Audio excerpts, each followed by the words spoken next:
This is Charlie Christenson for Technique 1. On this episode, we're talking about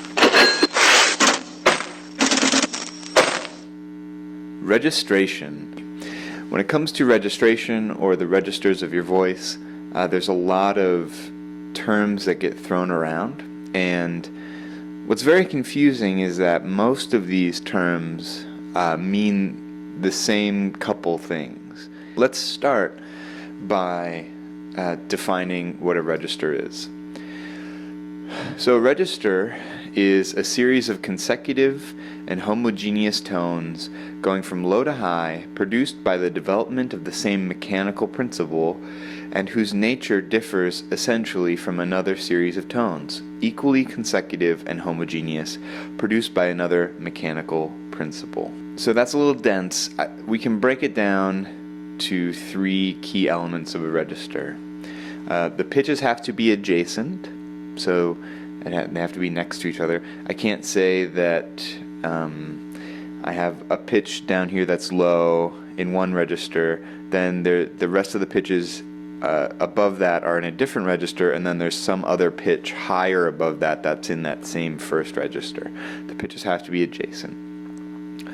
They have to be produced in the same physiological way. So the same muscles and cartilages are involved and they're moving in the same way. And they have to sound the same. So they have to have the same timbre. If they sound really, really different, but all of this other stuff is the same, it's not considered in the same register. So there's kind of two different ways of looking at this. One of them, the four registers model, is from Discover Your Voice. The other explanation comes from Your Voice and Inside View. So we're actually going to start with that two-mode model first. The first mode in this two-mode model is chest voice.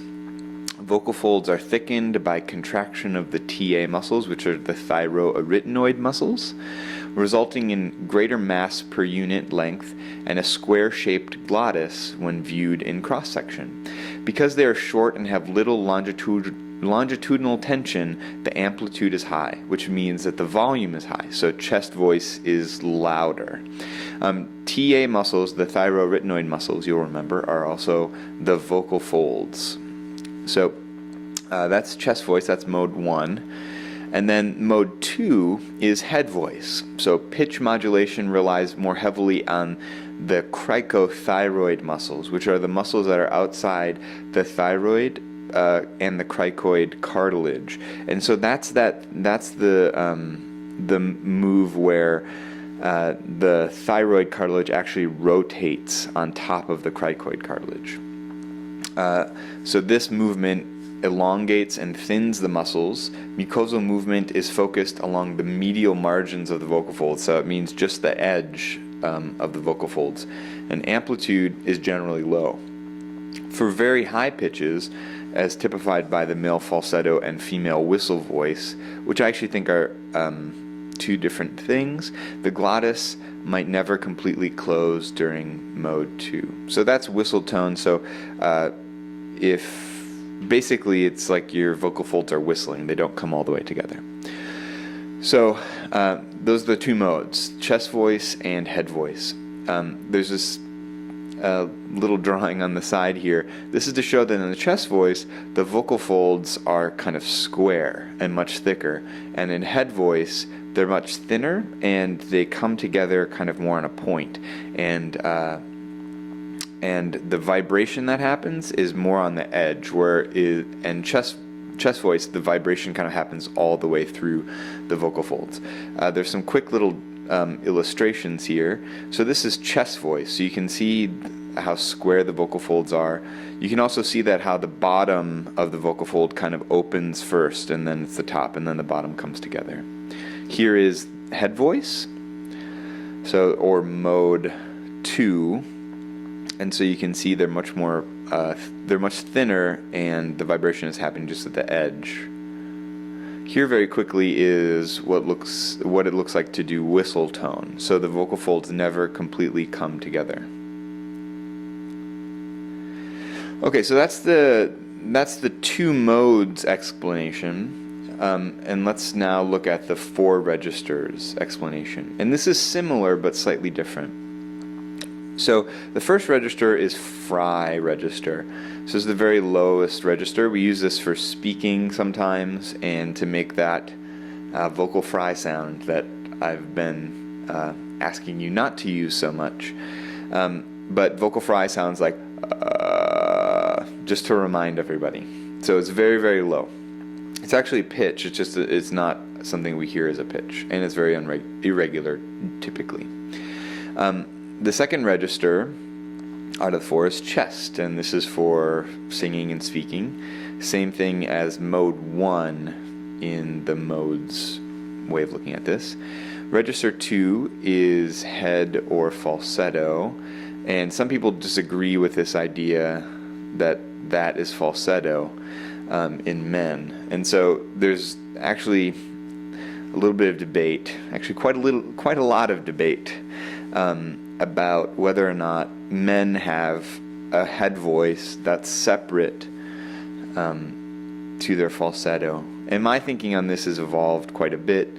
I used to think that men had a chest voice, a head voice, and falsetto, and now I'm beginning to believe that really what we're talking about with falsetto for men is the head voice, and that what we had thought about as the head voice for men is actually a mix, or maybe what our version of belting is.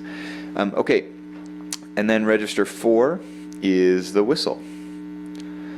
So it's kind of separating out. You can see that these are really similar. Register 2 and register 3 are chest and head. It's the same thing as mode 1 and 2, except for the 4 registers talks a little bit about the extremes, so the fry and the whistle tone.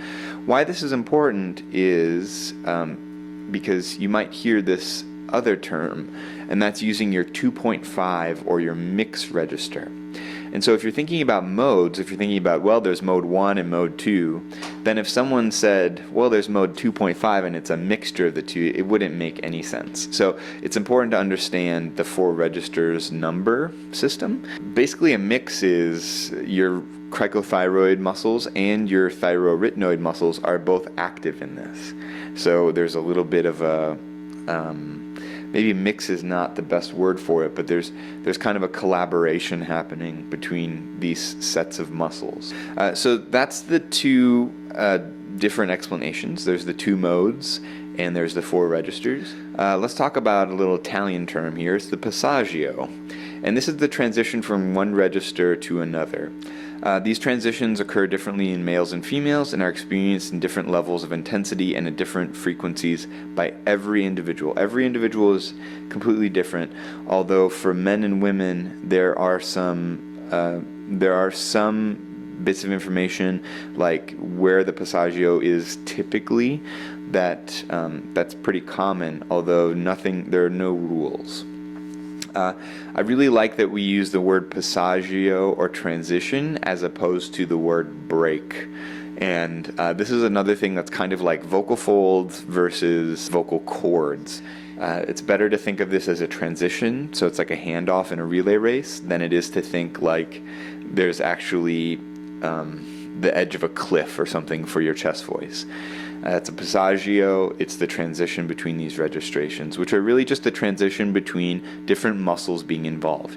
If you feel like you have a stronger head voice than your chest voice, it's probably because the muscles that you're using in your chest voice are more developed than the muscles that you're using in your head voice. It's nothing more. People do not inherently have a stronger chest voice or head voice. It's all just based on what we spend time on and what we work on. So that's registration. Thank you very much.